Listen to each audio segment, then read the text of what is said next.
church. I was born in an Orthodox priesthood Hindu family. I was born in a Hindu family to Brahmin priests. My grandfather, my great-grandfather, and my great-great-grandfather were Hindu priests. It was unthinkable and offensive for a daughter of a granddaughter of a priest to come away from that system. I was so hungry for God.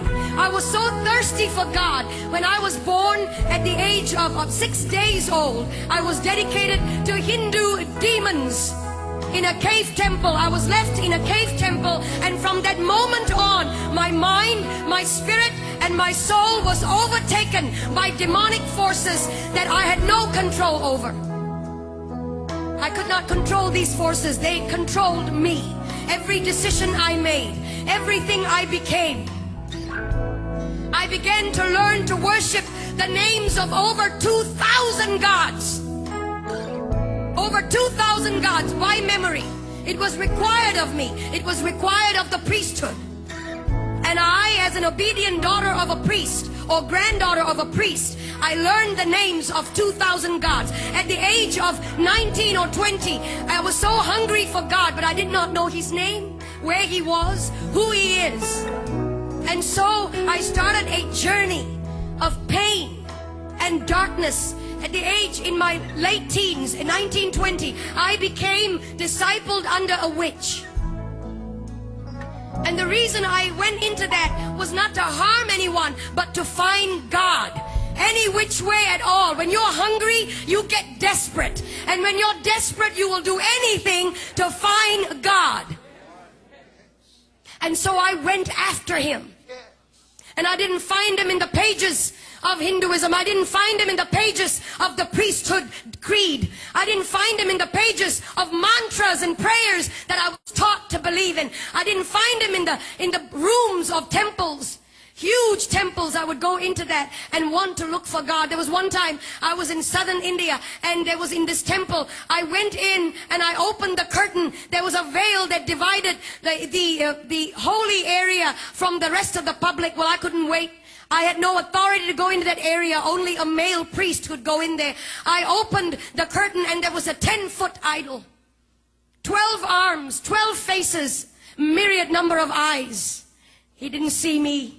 He couldn't hold me. He had eyes and could not see me.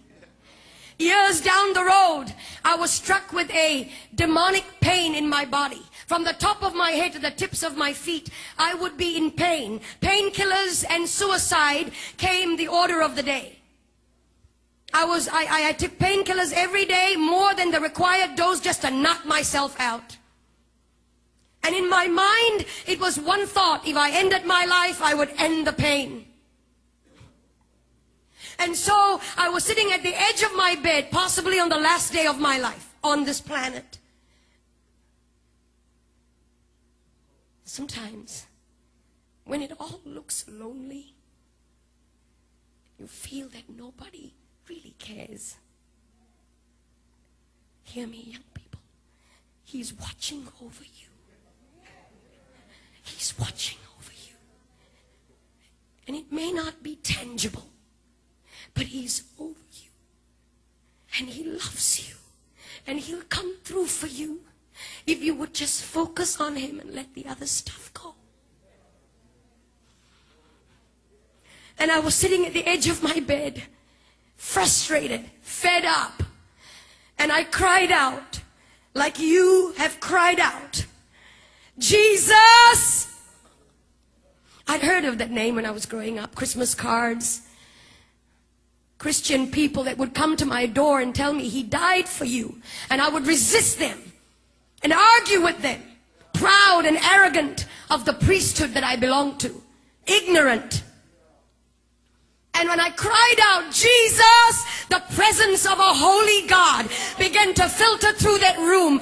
That room was darkened. The lights were switched off. I was sitting on the edge of my bed. I never saw His face, but His voice was as audible as anything that I've ever heard before. I am Jesus. I am God. And He touched my body. No doctor could cure the disease that was in my body. No doctor could heal me. Young man, no doctor could provide the answers. Nothing out there can. And I've been there, done it, and I've tried it. Everything, the darkest road, I've taken it. Gentlemen, and he came to me, he touched my body. In an instant, that disease left my body. In an instant, I was healed. I began to feel his power and his presence course through my body. And then I went into this tiny church, about 50 people, and somebody up in front there looked a bit like this platform, and somebody up on this was talking about going into the water. That if you're baptized, you become a new creature.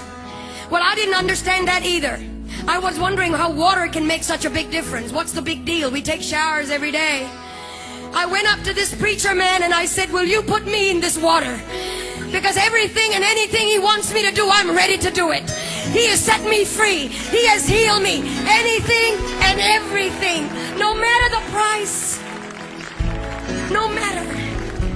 And so they put me in that water. When I came out, legions of demonic influences broke free from me.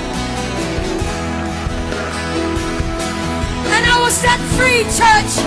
And today, depression is going to go. Heart disease is going to flee. Jesus is in this house. He's here.